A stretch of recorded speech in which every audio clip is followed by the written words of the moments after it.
Hi friends, welcome to Vennela's kitchen. ఈరోజు వీడియోలో కర్ణాటకలో ప్రతి టిఫిన్ సెంటర్ వాళ్ళు ప్రిపేర్ చేసే నీర్ చట్నీ ఒరిజినల్ రెసిపీని మీకు చూపించబోతున్నాను. ఇలా ప్రిపేర్ చేసిన చట్నీని మీరు ఇడ్లీలోకైనా, దోశలోకైనా, వడలోకైనా, ఉప్మాలోకైనా ఎందులో సర్వ్ చేసుకున్నా కానీ చాలా చాలా టేస్టీగా ఉంటుంది.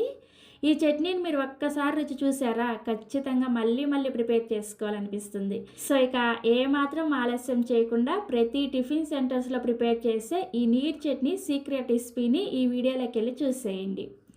ఈ నీర్ చట్నీని ప్రిపేర్ చేసుకోవడం కోసం ఫస్ట్ స్టవ్ ఆన్ చేసి ఇలా ఒక ప్యాన్ పెట్టుకొని అందులోకి 1 కప్పు వరకు పల్లీలను వేసుకోండి. ఈ పల్లీలని కలుపుకుంటూ లో టు మీడియం ఫ్లేమ్లోనే ఇవి పైన కొంచెం రంగు వచ్చేంత వరకు ఫ్రై చేసుకోండి. మీరు పెద్ద మంట మీద ఈ పల్లీలను ఫ్రై చేసేసుకున్నారంటే లోపల గింజ అనేది సరిగా వేగకుండా చట్నీ టేస్ట్ అనేది అస్సలు బాగోదు. సో అందుకని మంటని లో టు మీడియంలో పెట్టుకుంటూ దగ్గరే ఉండి పల్లీలు చక్కగా వేయించుకోండి. సో పల్లీలు చూసారా, ఇలా చక్కగా వేగిన తర్వాత ఇప్పుడు ఇందులోకి 1 టీ స్పూన్ దాకా నూనెను వేసుకోండి.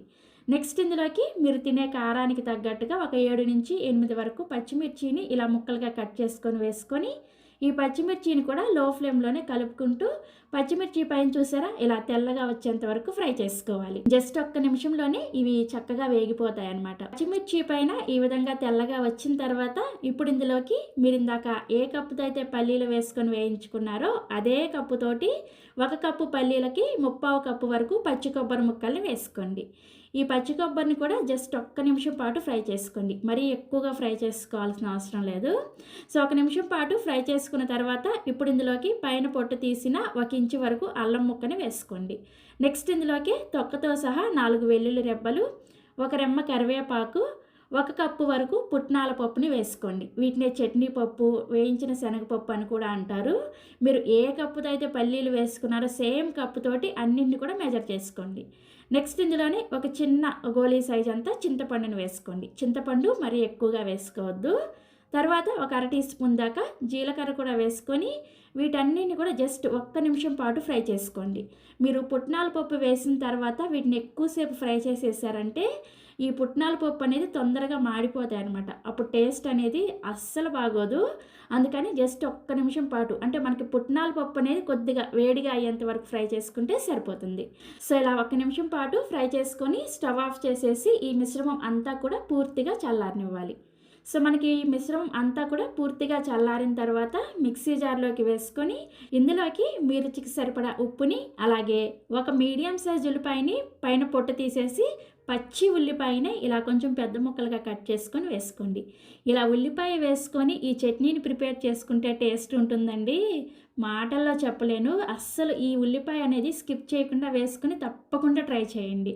ఇదే హోటల్ వాళ్ళు ప్రిపేర్ చేసే ఈ చట్నీ సీక్రెట్ అనమాట. ఇలా ఉల్లిపాయని వేసుకున్న తర్వాత చట్నీని గ్రైండ్ చేసుకోవడానికి అవసరమైన నీళ్ళని వేసుకొని చట్నీని కొంచెం లైట్గా బరకగా ఉండేటట్లుగా గ్రైండ్ చేసుకోండి. మనం గ్రైండర్లో వేస్తే ఏ విధంగా అయితే వస్తుందో ఆ విధంగా చట్నీని కొంచెం బరకగా గ్రైండ్ చేసుకోవాలి. ఈ విధంగా కొంచెం బరకగా గ్రైండ్ చేసుకుంటే మీకు ఈ చట్నీ అనేది గ్రైండర్లో గ్రైండ్ చేసినట్లే వస్తుంది అనమాట.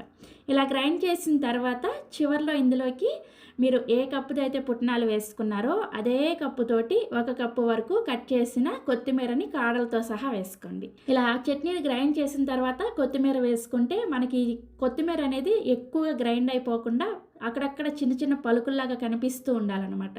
అందుకోసం ఇలా చట్నీ గ్రైండ్ చేసుకున్న తర్వాతే ఇలా కొత్తిమీరని వేసుకొని అవసరమైన నీళ్ళని వేసుకొని చట్నీని గ్రైండ్ చేసుకోవాలి. కొత్తిమీర వేసిన తర్వాత మరీ ఎక్కువగా మెత్తగా గ్రైండ్ చేసేయద్దు. చూసారా, మనకి ఇలా కొంచెం చిన్న చిన్న పలుకులుగా కనిపిస్తూ ఉండాలన్నమాట. ఇలా గ్రైండ్ చేసుకున్న చట్నీని ఒక గిన్నెలోకి వేసుకొని సేమ్ మిక్సీ జార్లో కొద్దిగా నీళ్ళని వేసుకొని ఈ చట్నీలో వేసేసుకొని కలుపుకోండి. చట్నీని మీరు ఎంత పలుచగా కావాలంటే అంత పలుచగా ప్రిపేర్ చేసుకోవచ్చు. సో మనకి చట్నీ రెడీ అయిపోయింది కదా. ఇప్పుడు ఈ చట్నీకి తాలింపు పెట్టుకోవడం కోసం స్టవ్ ఆన్ చేసి ఇలా ఒక తాలింపు గిన్నెను పెట్టుకొని 1 టేబుల్ స్పూన్ వరకు నూనె వేసుకొని వేడి చేసుకోండి. నూనె వేడైన తర్వాత ఇందులోకి 1 టీ స్పూన్ వరకు పోపు దినుసులను వేసుకోండి. మినప్పప్పు, ఆవాలు, పచ్చిశనగపప్పు అండ్ జీలకర్ర ఈ 4 కలిపి 1 టీ స్పూన్ వేసుకొని ఈ పప్పుల్ని ఫస్ట్ కొంచెం వేయించుకున్న తర్వాత ఇప్పుడు ఇందులోకి 2 ఎండుమిర్చిని ఇలా సగానికి తుంచుకొని వేసుకోండి. తర్వాత ఇందులోనే 1 రెమ్మ కరివేపాకు కూడా వేసుకోండి. మీకు నచ్చితే ఈ తాలింపులోకి కొద్దిగా ఇంగువను కూడా వేసుకొని ప్రిపేర్ చేసుకోవచ్చు. సో ఇలా తాలింపును వేయించేసుకొని స్టవ్ ఆఫ్ చేసేసి ఈ తాలింపును తీసుకొచ్చి మనం ముందుగా గ్రైండ్ చేసుకున్న ఈ చట్నీలో వేసుకొని కలుపుకోండి. అంతే, చాలా చాలా టేస్టీగా ఉండే టిఫిన్ సెంటర్ వాళ్ళు ప్రిపేర్ చేసే నీర్ చట్నీ మనకి ఇంట్లోనే రెడీ అయిపోతుంది. ఈ చట్నీకి ఖచ్చితంగా ఇలా పచ్చి ఉల్లిపాయ వేసుకొని ప్రిపేర్ చేసుకోండి, చాలా చాలా టేస్టీగా ఉంటుంది. ఇలా ప్రిపేర్ చేసుకున్న ఈ చట్నీని మీరు ఈరోజు యూస్ చేసిన తర్వాత ఒకవేళ చట్నీ మిగిలితే వెంటనే ఫ్రిడ్జ్లో పెట్టేసుకొని నెక్స్ట్ డే కూడా చక్కగా ఈ చట్నీని ఎంజాయ్ చేయొచ్చు. అంతకన్నా ఎక్కువ రోజులు ఈ చట్నీ నిలవ ఉండదు అనమాట. ఎందుకంటే మనం పచ్చి ఉల్లిపాయ వేసుకున్నాం కాబట్టి ఒక్కరోజు ఈ చట్నీని నిలవ చేసుకోవచ్చు. సో తప్పకుండా మీరు కూడా ఈ చట్నీని ట్రై చేస్తారు కదా. ట్రై చేసిన తర్వాత మీకు టేస్ట్ ఎలా అనిపించిందో వీడియో కింద కామెంట్ సెక్షన్లో నాతో షేర్ చేసుకోవడం మర్చిపోరు కదా. అలాగే మరిన్ని ఎమ్మీ అండ్ టేస్టీ రెసిపీస్ కోసం పెండెమ్స్ కిచెన్ని సబ్స్క్రైబ్ చేసుకోండి. Thank you.